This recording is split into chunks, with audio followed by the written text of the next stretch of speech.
여러분의 화분이 한여름 햇빛 아래에서 계속 죽고 있다면 물을 더 주는 것이 정답이 아닐 수 있습니다. 문제는 물 주는 횟수가 아니라 처음부터 그 환경을 견딜 수 없는 식물을 골랐기 때문입니다. 많은 사람들은 4월에 화원에 가서 그 순간 예뻐 보이는 식물을 화분에 심습니다. 하지만 7월이 되면 결과는 완전히 달라집니다. 줄기는 축 늘어지고 잎은 햇빛에 타며 비싼 돈을 들인 화분은 마치 폭염이 지나간 자리처럼 변합니다. 오늘 소개할 9가지 다년생 식물은 바로 이런 환경을 위해 존재합니다. 강한 햇빛, 건조한 흙, 뜨거운 여름, 바람 속에서도 버티고 오히려 더 아름답게 피어나는 식물들입니다. 몇 가지는 여러분의 화분 정원에 대한 생각을 완전히 바꿔놓을지도 모릅니다. 이제 첫 번째 식물부터 시작하겠습니다. 첫 번째 식물은 블랭킷 플라워입니다. 이 식물은 강한 색감만으로도 사람들의 시선을 멈추게 만듭니다. 빨강, 주황, 노랑이 한 송이 꽃 안에서 둥글게 퍼져 마치 초원의 노을이 화분 위에 내려앉은 것처럼 보입니다. 하지만 블랭킷 플라워의 진짜 장점은 단순히 예쁜 색이 아닙니다. 이 식물은 북아메리카의 건조한 초원에서 자라온 다년생 식물입니다. 다시 말해 뜨거운 햇빛과 마른 흙은 이 식물에게 고난이 아니라 원래 살던 환경에 가깝습니다. 많은 사람들이 실수하는 부분은 블랭킷 플라워를 너무 비옥한 흙에 심고 다른 화분과 똑같이 자주 물을 주는 것입니다. 하지만 이 식물은 지나치게 기름진 흙에서 오히려 꽃이 줄어들고 줄기가 약해질 수 있습니다. 너무 많은 물은 뿌리 썩음까지 불러옵니다. 관리법은 간단합니다. 일주일에 한 번 깊게 물을 주고 다음 물 주기 전까지 흙이 충분히 마르게 두세요. 흙은 가볍고 모래가 섞인 배수 좋은 배합이 좋습니다. 꽃이 시들면 바로 잘라주면 늦봄부터 첫서리 전까지 계속 꽃을 피울 수 있습니다. 블랭킷 플라워는 블루셀비어 러시안 세이지 관상용 그레스와 함께 심으면 색 대비가 아주 강하게 살아납니다. 붉고 노란 꽃빛과 차가운 푸른색 식물이 만나면 평범한 화분도 사진을 찍고 싶어지는 조합으로 바뀝니다. 건조하고 햇빛이 강한 베란다나 마당에서 매년 실패했다면 블랭킷 플라워는 가장 먼저 시도해 볼 만한 식물입니다. 화분 하나의 분위기를 살리고 벌과 나비까지 불러오는 아주 강한 여름용 다년생입니다. 두 번째 식물은 에키네시아입니다. 에키네시아는 오랫동안 많은 정원사들이 믿고 심어온 대표적인 여름 다년생입니다. 유행처럼 잠깐 인기를 얻은 식물이 아니라 실제 정원에서 오래 버티고 계속 좋은 결과를 보여준 식물입니다. 강한 햇빛, 건조한 날씨, 뜨거운 화분, 환경에서도 비교적 안정적으로 자라기 때문에 여름용 컨테이너 식물로 매우 적합합니다. 에키네시아가 가뭄에 강한 이유는 뿌리에 있습니다.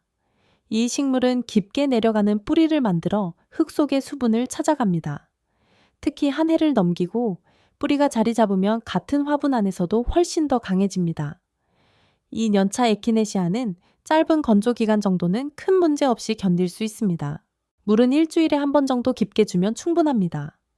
단 다음 물을 주기 전에는 흙 윗부분이 어느 정도 마르게 두어야 합니다. 흙은 너무 비옥하지 않은 평균적인 배합이 좋고 배수는 반드시 좋아야 합니다. 비료가 너무 많으면 잎만 무성해지고 꽃은 줄어들 수 있습니다.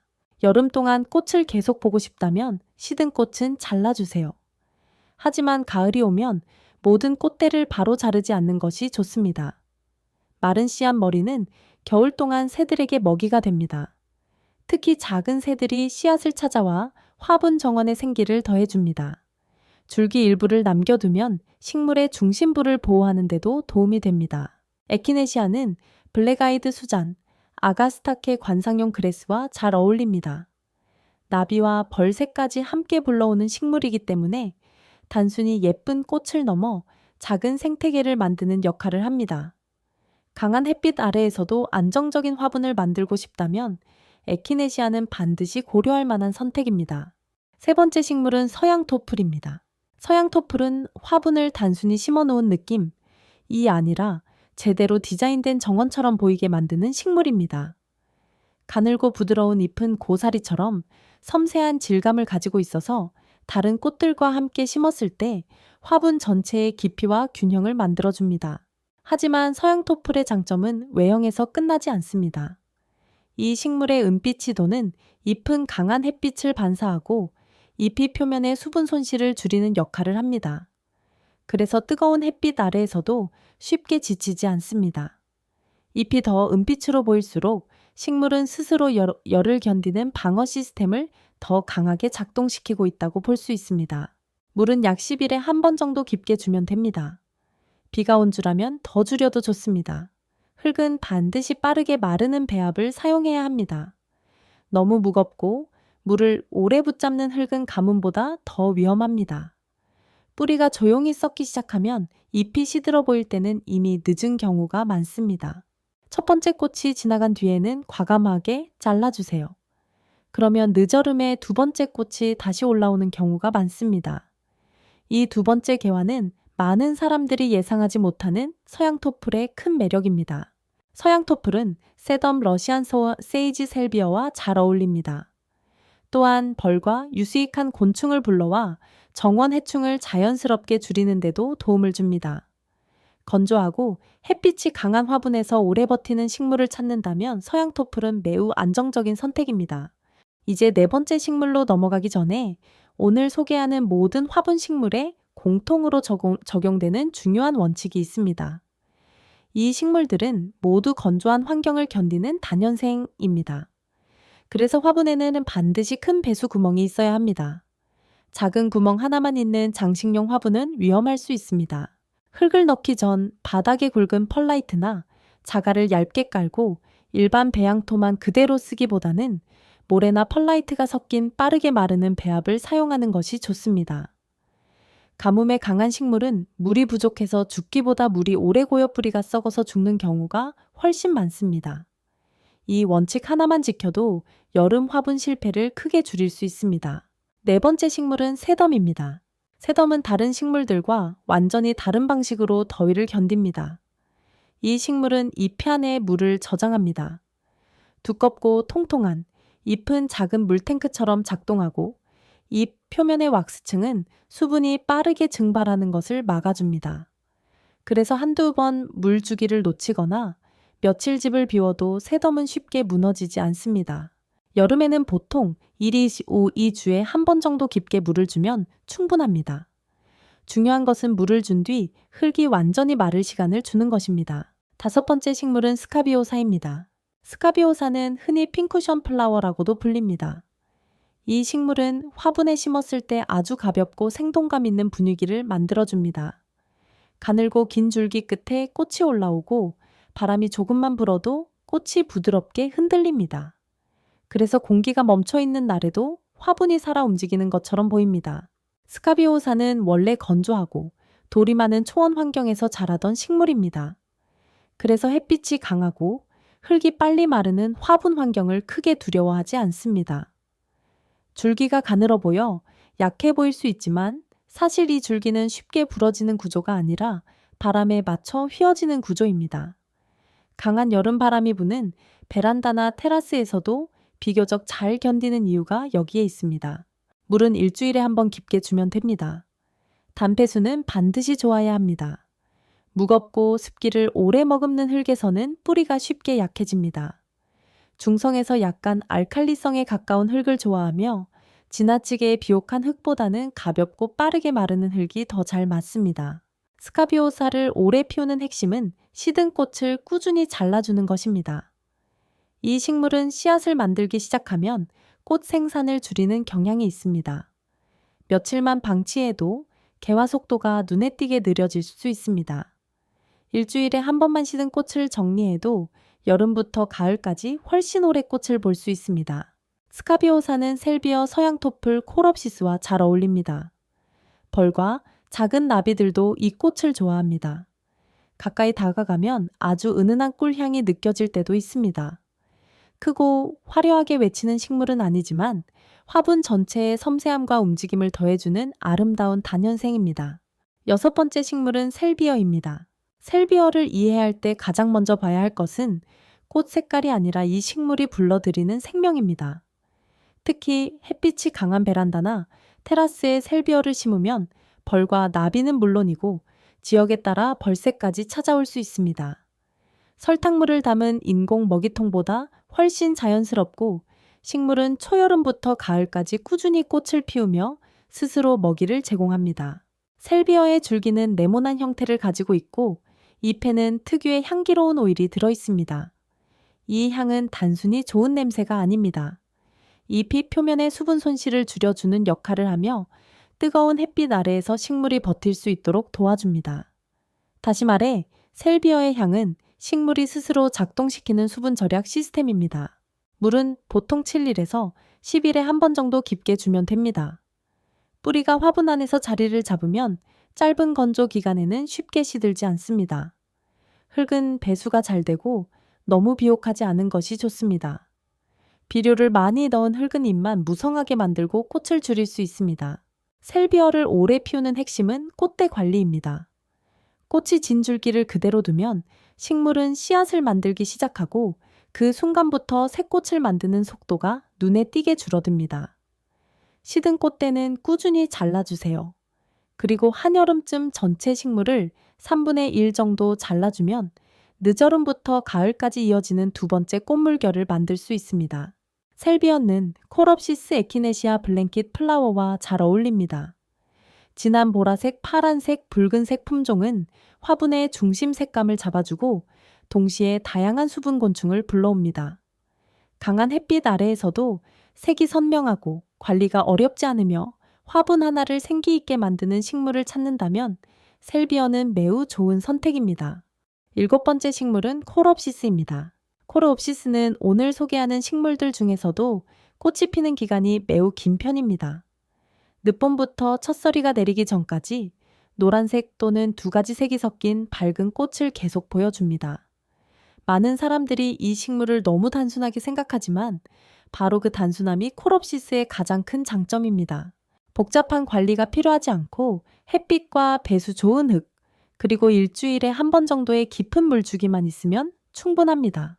코르옵시스는 원래 미국 동부와 중부의 초원 지역에서 자라던 식물입니다. 얇고 건조한 흙, 강한 햇빛, 바람이 부는 환경에 오랫동안 적응해 왔습니다. 그래서 햇빛이 강한 화분은 이 식물에게 낯선 환경이 아닙니다. 오히려 원래 자라던 조건과 매우 비슷합니다. 가장 흔한 실수는 코럽시스를 너무 비옥한 흙에 심는 것입니다. 비료가 많고 영양이 지나치게 풍부한 흙에서는 줄기가 길고 약해지며 꽃보다 잎이 더 많이 자랄 수 있습니다. 코럽시스는 약간 가난한 흙에서 더 단단하고 촘촘하게 자라며 꽃도 더 오래 피웁니다. 한여름에는 전체 식물을 절반 정도 잘라주는 것이 좋습니다. 처음에는 아깝게 느껴질 수 있지만 이 작업이 두 번째 강한 개화를 만들어줍니다. 이 과정을 하지 않으면 8월쯤 지친 모습이 될 수 있지만 제대로 잘라주면 가을까지 밝은 색을 이어갈 수 있습니다. 코르옵시스는 러시안 세이지 셀비어 아가스타케와 잘 어울립니다. 노란 꽃과 푸른빛, 보랏빛 식물이 함께 있으면 화분이 훨씬 선명하고 활기차 보입니다. 벌과 작은 나비들도 꾸준히 찾아옵니다. 햇빛이 강한 자리에서 오래 피고 관리가 쉽고 화분 앞쪽을 환하게 채워줄 식물을 원한다면 코르옵시스는 매우 좋은 선택입니다. 작지만 끈질기고 단순하지만 강한 여름 화분의 핵심 식물입니다. 8번째 식물은 아가스타케입니다. 아가스타케를 처음 키우면 가장 먼저 느끼는 것은 향입니다. 잎을 스치거나 바람이 지나갈 때마다 민트와 감초가 섞인 듯한 독특한 향이 퍼집니다. 그래서 화분 하나만 있어도 베란다나 테라스가 마치 허브 정원처럼 느껴질 수 있습니다. 이 식물은 건조하고 돌이 많은 환경에서도 잘 자라도록 적응한 다년생입니다. 강한 햇빛과 뜨거운 바람은 아가스타케에게 큰 문제가 아닙니다. 오히려 물이 오래 남아있는 축축한 흙이 더 위험합니다. 뿌리가 계속 젖어 있으면 쉽게 약해질 수 있기 때문에 빠르게 마르는 흙과 배수가 좋은 화분이 반드시 필요합니다. 물은 보통 10일에 한 번 정도 깊게 주면 됩니다. 중요한 것은 물을 자주 조금씩 주는 것이 아니라 한 번 줄 때 충분히 주고 흙이 완전히 마를 시간을 주는 것입니다. 아가스타케는 건조함은 견디지만 뿌리 주변의 습기는 싫어합니다. 많은 사람들이 놓치는 실수는 너무 작은 화분에 심는 것입니다. 아가스타케는 뿌리가 충분히 뻗을 공간이 있어야 꽃대가 길고 풍성하게 올라옵니다. 화분이 작으면 꽃대가 짧아지고 꽃 수도 줄고 개화 기간도 짧아질 수 있습니다. 생각보다 한 단계 큰 화분을 선택하는 것이 좋습니다. 시든 꽃은 꾸준히 잘라주면 여름 내내 꽃을 더 오래 볼 수 있습니다. 늦여름에는 전체를 3분의 1 정도 잘라주면 가을까지 이어지는 마지막 꽃물결을 만들 수 있습니다. 아가스타케는 에키네시아 관상용 그레스 러시안 세이지와 잘 어울립니다. 곧게 올라오는 꽃대는 둥근 꽃이나 부드러운 잎을 가진 식물들과 함께 있을 때 더 아름답게 보입니다. 벌과 나비 지역에 따라 벌새까지 불러들이는 아가스타케는 한여름 화분의 향기와 움직임을 동시에 더해주는 식물입니다. 9번째 식물은 러시안 세이지입니다. 러시안 세이지는 한여름 화분에서 아주 특별한 분위기를 만들어주는 식물입니다. 키가 높게 자라고 은빛이 도는 줄기와 푸른 보라색 꽃이 함께 어우러지면 화분 전체가 시원한 안개에 감싸인 것처럼 보입니다. 다른 식물들이 뜨거운 햇빛에 지쳐 보일 때도 러시안 세이지는 오히려 더 선명한 존재감을 보여줍니다. 이 식물의 은빛 줄기와 잎은 단순한 장식이 아닙니다. 표면의 밝은 색과 부드러운 털 같은 질감은 햇빛을 반사하고 수분 손실을 줄이는 데 도움을 줍니다. 그래서 강한 햇빛과 건조한 공기 속에서도 비교적 안정적으로 버틸 수 있습니다. 물은 7일에서 10일에 한 번 정도 깊게 주면 됩니다. 중요한 것은 물을 준 뒤 흙이 완전히 마르게 두는 것입니다. 러시안 세이지는 비옥하고 무거운 흙보다 가볍고 배수가 잘 되는 흙에서 더 단단하게 자랍니다. 흙이 너무 기름지면 줄기가 벌어지고 축 늘어져 원래의 아름다운 수직 구조가 흐트러질 수 있습니다. 가장 큰 실수는 가을에 러시안 세이지를 바짝 잘라버리는 것입니다. 겨울 동안 남아있는 줄기는 식물의 중심부를 보호하는 역할을 합니다. 가을에는 그대로 두고 일은 봄 새순이 움직이기 전에 15-20cm 정도 남기고 잘라주는 것이 좋습니다. 러시안 세이지는 노란 콜옵시스 블랭킷, 플라워 서양토플과 잘 어울립니다. 푸른 보라색 꽃과 노란 꽃의 대비는 매우 강렬해서 화분 하나만으로도 테라스의 중심 장면을 만들 수 있습니다. 강한 햇빛, 건조한 바람긴 여름을 견디는 고급스러운 화분 식물을 찾는다면 러시안 세이지는 반드시 기억해야 할 선택입니다.